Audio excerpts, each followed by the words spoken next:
السلام علیکم، میں ہوں عامر اظہروی۔ آپ نے علامہ آغا جواد نقوی کا نام سنا ہوگا۔ شیعہ عالم ہیں، اپنا ایک ادارہ ہے وہ چلاتے ہیں، ان کا ایک چینل ہے اور جس پہ ان کی ویڈیوز وقتاً فوقتاً سامنے آتی رہتی ہیں۔ ایران، اسرائیل اور امریکہ جنگ کے بعد ان کا جو چہرہ سامنے آیا ہے وہ بڑے مزے کا ہے۔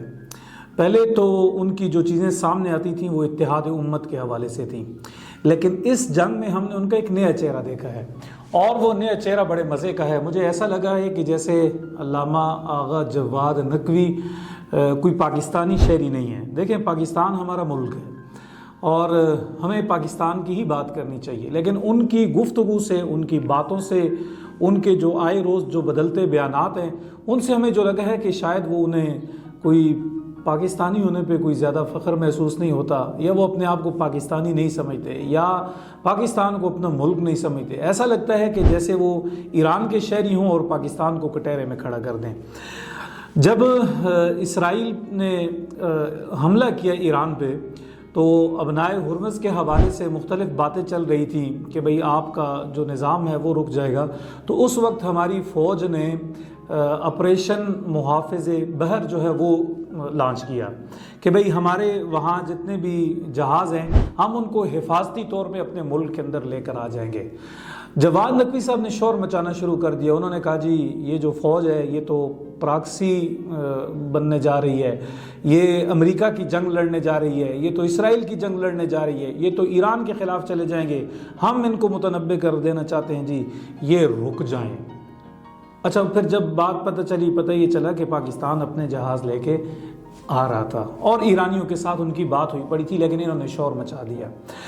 آرمی چیف نے جب شیعہ علماء کے ساتھ مذاکرات کیے، بات کی، ان کو بتایا کہ یہ پاکستان کے یہ مسائل ہیں، آپ دیکھیں ہم ایران کے خلاف نہیں جائیں گے، ایران ہمارا پڑوسی برادر ملک ہے، ہمارے ان کے بہت ساری چیزیں ہیں، مشترکات ہیں جو ایک سے ہیں، تو لہٰذا ہمیں احتیاط کرنی چاہیے۔ تو آرمی چیف نے جب سکردو کا حوالہ دیا، جن لوگوں نے فوجی جوانوں کو جلایا اور املاک کو نقصان پہنچایا، فوجی چھاونیاں جلائیں، اس کی بات کرتے ہوئے آرمی چیف نے کہا کہ یہ ملک ہمارا ہے، جو لوگ اس ملک کے اندر رہنا چاہتے ہیں وہ رہیں، لیکن جنہیں اس ملک سے زیادہ ایران عزیز ہے وہ ایران چلے جائیں۔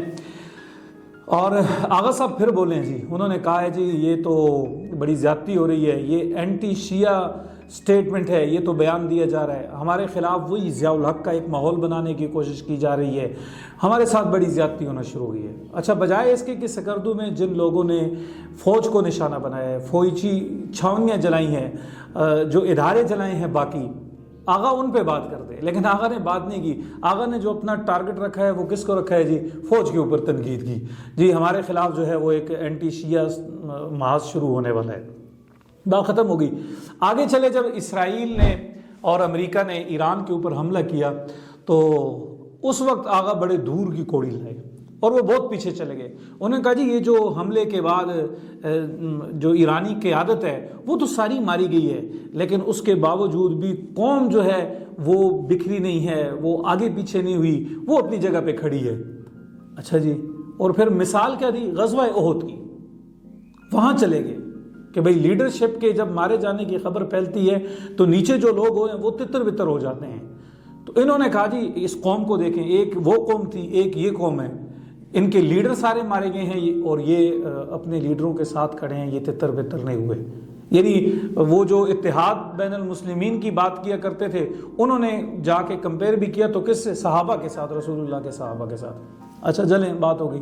رات انہوں نے ارشاد بھٹی کو ایک انٹرویو دی ہے، وہ بڑے مزے کا ہے، کوئی 2 گھنٹے کا ہے، لیکن ان کا ایک کلپ جو ہم نے سنا ہے وہ کہتے ہیں جی یہ جو نشان حیدر ہے، نشان حیدر یہ ہمارے سپاہیوں کو ملتا ہے پاکستان کے اندر۔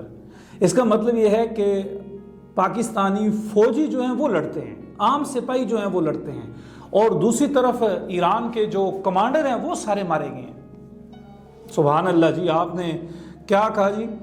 کہ وہ جو سارے کمانڈر ہیں وہ ان کے مارے گئے، ایران کے۔ اس فوج کا جذبہ دیکھیں، ان کے کمانڈروں کا جذبہ دیکھیں، انہوں نے اپنے آپ کو پیش کیا ہے، اپنی قوم کو بچا لیا ہے، انہوں نے اپنے سپریم لیڈر کو پیش کیا ہے اور اپنے آپ کو بچا لیا ہے۔ اچھا، انہوں نے بڑی ساری کہانیاں کی ہیں، ٹھیک ہے، آپ کی کسی شخص کے ساتھ عقیدت ہے، آپ اس کے ساتھ محبت رکھیں، لیکن یہ تو دیکھیں کہ یہ واقعی انہوں نے قربانی پیش کی ہے، اپنے آپ کو پیش کیا ہے اور اپنی قوم کو بچایا ہے۔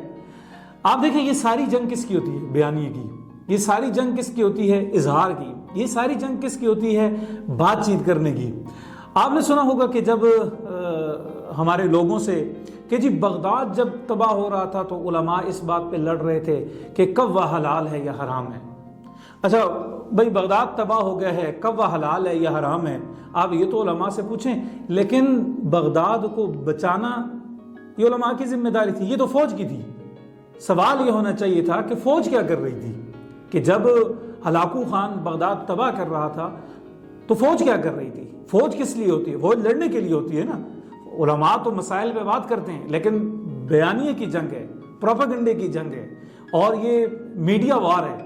اس کے اندر آپ کوئی بات کر دیں وہ چل پڑتی ہے. اور آج تک لوگ کیا کہتے ہیں جی بغداد کی تباہی کا جو ذمہ دار ہے وہ علماء ہیں. جی کیوں؟ وہ اس بات پہ لڑ رہے تھے کب وہ حلال ہے یا حرام ہے. آپ دیکھیں جب ہمارے اے پی ایس کے بچے مارے گئے تھے تو انہیں کہا کہ جی آپ کے بچے شہید ہو گئے ہیں. تو کسی ایک پروگرام میں ایک والدہ نے کہا جی مجھے شہادت بہت اچھی بات ہے، لیکن مجھے یہ نہ بتائیں کہ میرا بچہ شہید ہو گیا اور مجھے اس کا کیا اجر ملے گا. مجھے یہ بتائیں کہ یہ سیکورٹی کی ناکامی تھی کہ نہیں تھی. میں نے بچہ میدان جنگ میں نہیں بھیجا ہوا تھا، میں نے سکول کے لیے بھیجا تھا، میں نے اسے تعلیم کے لیے بھیجا تھا. اچھا آغا صاحب نے بڑے دور وہ کہتے ہیں جی آپ کے جو سپاہی ہیں ان کو تو نشان حیدر ملتا ہے. ٹھیک ہے جی. اور ایران کے جو لیڈر ہیں انہوں نے کیا کیا جی؟ قربانی دی. بھائی یہ قربانی انہوں نے کوئی خوشی سے نہیں دی، وہ کوئی میدان میں جا کے نہیں لڑے، وہ اپنے سیف ہاؤسز میں موجود تھے، وہ اپنے کمروں کے اندر موجود تھے. یہ آپ کی سیکورٹی کی ناکامی ہے. یہ کوئی آپ اس کو پیش ایسا نہ کریں کہ جیسے کہ بھئی یہ جو ہیں ان کے سپاہی قربانیاں دے رہے ہیں اور وہاں جرنیل قربانیاں دے رہے ہیں. بھئی جس قوم کا لیڈر، جو فوج اپنے آیت اللہ، اپنے سپریم لیڈر کی حفاظت نہیں کر سکتی، آپ سیکورٹی ناکامی کے بجائے آپ یہ کہہ رہے ہیں کہ انہوں نے اپنی قربانیاں پیش کی ہے. اچھا سپریم لیڈر آپ کا مارا جاتا ہے، یہ تھوڑی بات ہے. آپ کا سپیکر مارا جاتا ہے علی لاریجانی، اس کو مار دیا جاتا ہے، کوئی بات نہیں ہے. آپ کا قاسم سلیمانی شام کے اندر مارا جاتا ہے، آپ کا کمانڈر تھا، آپ اس کو نہیں بچا سکے. آپ کا جنرل محمد باقری وہ مارا جاتا ہے، آپ اسے نہیں بچا سکے. بریگیڈیئر جنرل محمد رضا دمشق میں مارا جاتا ہے، آپ اس کو نہیں بچا سکے. رضا موسوی پاسداران انقلاب کا، آپ نہیں بچا سکے. آپ کے جو سائنسدان ہیں، آپ کا ذہین شخص محسن فخری جو سائنسدان تھا آپ کا، وہ مارا جاتا ہے. اس کے ساتھ دیگر 9 لوگ مارے جاتے ہیں. آپ کہتے ہیں یہ سیکورٹی کی ناکامی نہیں، آپ اپنے اندر غدار ڈھونڈیں. آپ بات اس پہ ہونی چاہیے تھی کہ ہمارے سائنسدان کیسے مارے گئے ہیں، ہمارے پاسداران انقلاب کے جو لیڈر ہیں وہ کیسے مارے گئے، ہمارے فوج کا سپہ سالار ہے وہ کیسے مارا گیا ہے، ہمارا سپیکر کیسے مارا گیا ہے، ہمارا آیت اللہ کیسے مارا گیا ہے. اور پھر اسماعیل ہنیہ جو آپ کے گھر کے اندر بیٹھا ہوا تھا وہاں اس کو مار دیا جاتا ہے. وہ جو مہمان آپ نے اپنے گھر کے اندر بلایا ہوا تھا، یہ آپ کی سیکورٹی کی ناکامی ہے. یہ آپ اسے یہ شہادت کے لبادے میں نہ چھپائیں کہ بھئی وہ تو بڑے عظیم المرتبت لوگ تھے، انہوں نے شہادت کا رتبہ پیش کیا. حزب اللہ کی لیڈرشپ ساری ماری گئی ہے، یہ سیکورٹی کی ناکامی نہیں ہے. آپ بیانیہ ضرور بنائیں، آپ اپنی محبت کا اظہار بھی ضرور کریں، لیکن یہ تو دیکھیں کہ آپ اپنے فوج کو، آپ اپنے چیف کو، آپ اپنے حکمرانوں کو کٹہرے میں کھڑا کر رہے ہیں.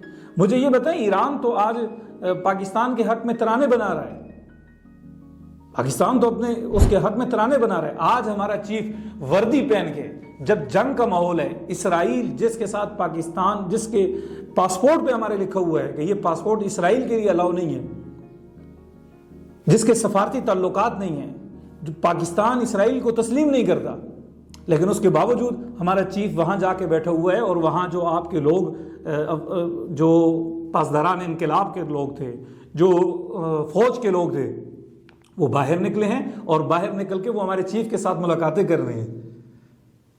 کس فوج کے؟ وہی فوج جس کو آپ تنقید کا نشانہ بنا رہے ہیں. اس فوج کا سربراہ وہاں جاتا ہے تو ایرانی فوج کے جو لوگ ہیں وہ باہر نکلتے ہیں، باہر نکل کے ملتے ہیں.